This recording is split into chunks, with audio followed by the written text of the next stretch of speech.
Hand my dad the keys, my husband snapped, slamming his hand down on the sleek granite island of our brand new home. His father stood right behind him, a smug, entitled grin plastered across his face, as he already started mapping out which bedrooms would belong to his other kids. They thought they had backed me into a corner. They thought that because I was his wife, everything I owned automatically belonged to his family's bloodline. My lawyer had literally begged me to put my foot down weeks ago, but I chose to stay quiet until this very moment. As my husband glared at me, demanding I surrender the keys to the property my own parents worked 20 years to secure for me, I didn't yell. I didn't cry. I simply stood up, looked his father dead in the eye, and said one single sentence. In an instant, his dad went completely pale, and my husband's jaw hit the floor. My name is Cressida. I am 42 years old, and until that exact moment, I believed that marriage meant building a life based on mutual respect. I was standing in the sun-drenched kitchen of the beautiful property my parents had spent 2 decades sacrificing to secure for me. The paint was fresh, the floors gleamed, and the air smelled of new beginnings. But the peace didn't last. The heavy oak front door swung open, and the heavy footsteps of my husband, Julian, and my father-in-law, Arthur, echoed through the foyer. They hadn't called ahead.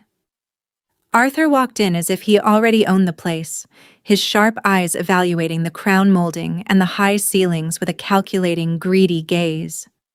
Julian followed closely behind, carrying himself with an artificial boldness that always appeared whenever his father was around to pull his strings. "Clara, look who's here," Julian called out, though his voice lacked any genuine warmth. Within minutes, the casual visit transformed into an aggressive, unannounced interrogation about the house logistics. Arthur didn't even congratulate me. Instead, he began adjusting the thermostat and criticizing the kitchen layout. He openly discussed how his other children would love the guest house, completely ignoring my presence. They had no idea that this house held a massive legal secret, one that my parents and my attorney had carefully crafted to protect me from this exact type of familial parasite. They genuinely believed that my inheritance was their new family playground. Before I tell you exactly how their entitlement crumbled and what happened next, follow my story until the end and comment the city you're watching from so I can see how far Cressida's journey has reached. To understand the sheer depth of their greed, you have to understand exactly how this house came to be. Julian assumed we bought it using joint marital funds or some stroke of luck, but the truth was far more profound. This beautiful home was the culmination of 20 years of relentless, exhausting hard work by my own parents. They didn't come from money. My father worked double shifts at a local manufacturing plant, his hands permanently stained with industrial grease, while my mother managed a small home daycare, sacrificing her own peace every single day. Every spare penny they earned didn't go toward luxury vacations or expensive cars. It went into a dedicated fund meant solely to secure my future stability. Throughout our marriage, Julian's family had always looked down on my parents.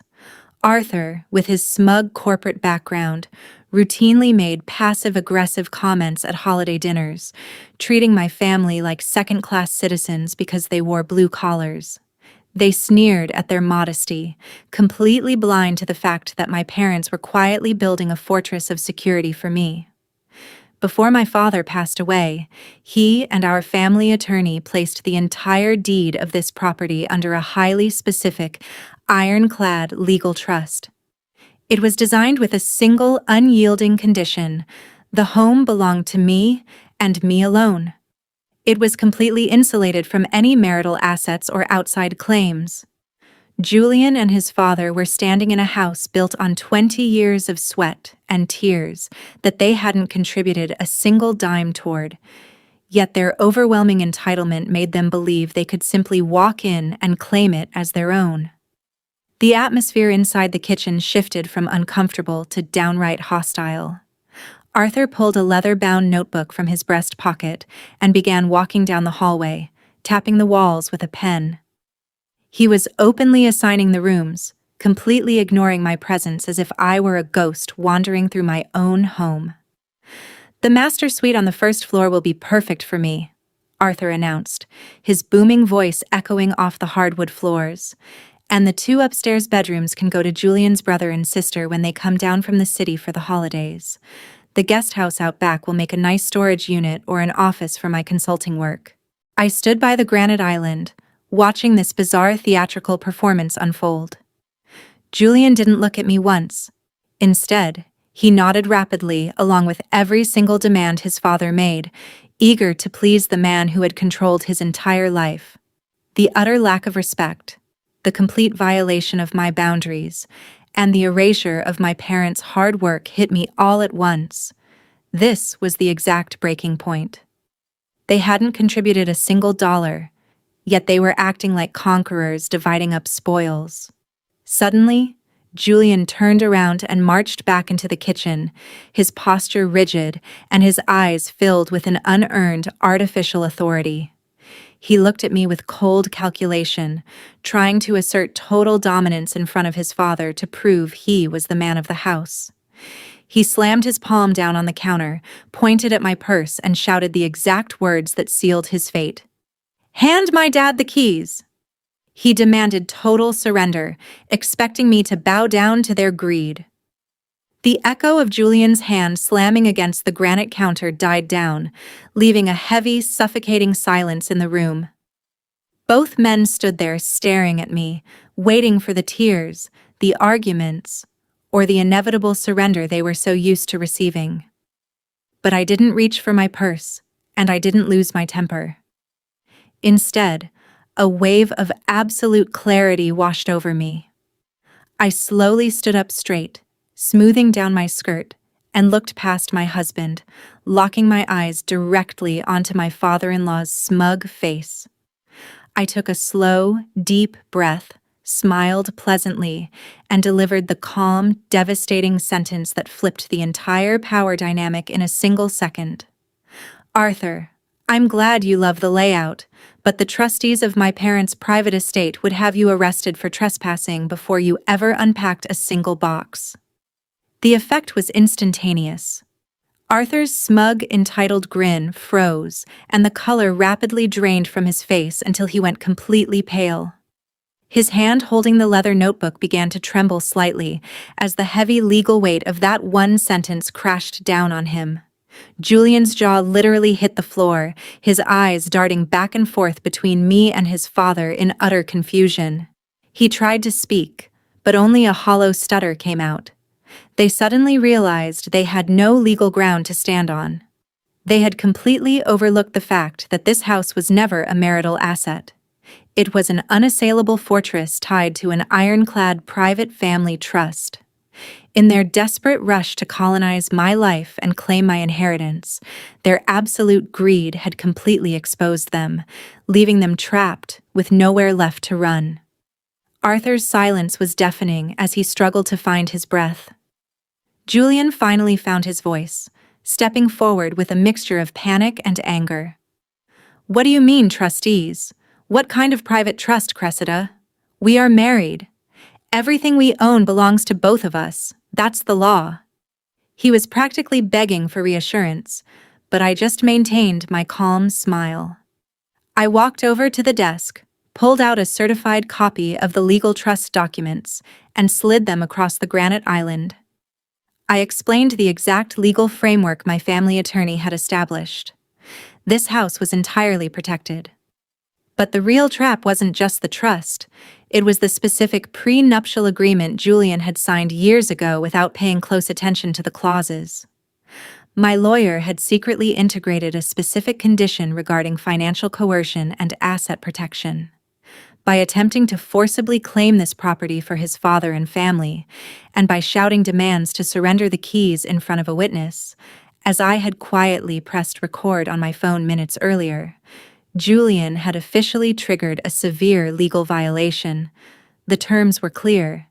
Any documented attempt at financial abuse or coercive control over my separate inherited properties would instantly invalidate his rights to any shared marital support and fast-track an asset-protective divorce separation.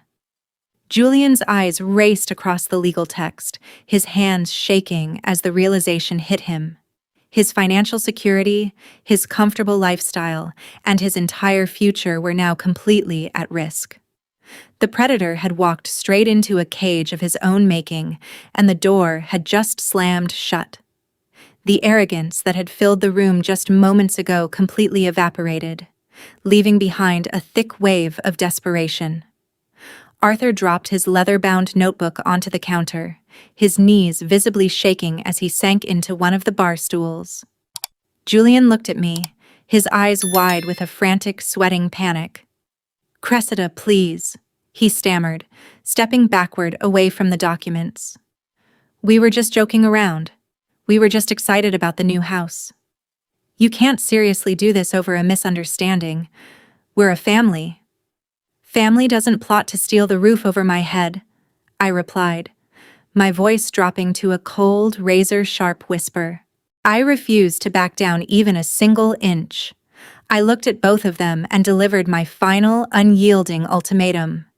They could either sign a voluntary, uncontested separation agreement that explicitly waived any future claims to my properties, or I would hand the audio recording and the trust documentation directly to my attorney to initiate full legal proceedings for financial harassment.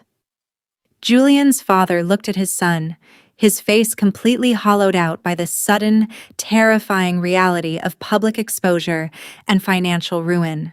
The grand illusion of their family dominance had utterly crumbled in less than 10 minutes. They were no longer the proud conquerors dividing up spoils. They were cornered schemers desperately looking for an exit strategy to save whatever was left of their reputation.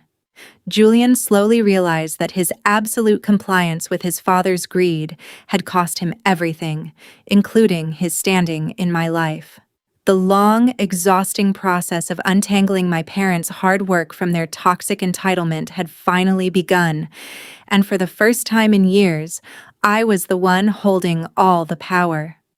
3 months later, the heavy cloud of their toxicity has completely lifted. Julian and his father signed the uncontested separation paperwork, realizing that fighting an ironclad trust would only expose their absolute greed to the world. Today, I sit peacefully on my beautiful back porch, watching the sunset cast golden light over the garden my parents would have loved. I am 42 years old, completely independent, and finally free from a family that only valued me for what they could take. My parents' 20 years of sacrifice weren't just for a house. They bought my freedom.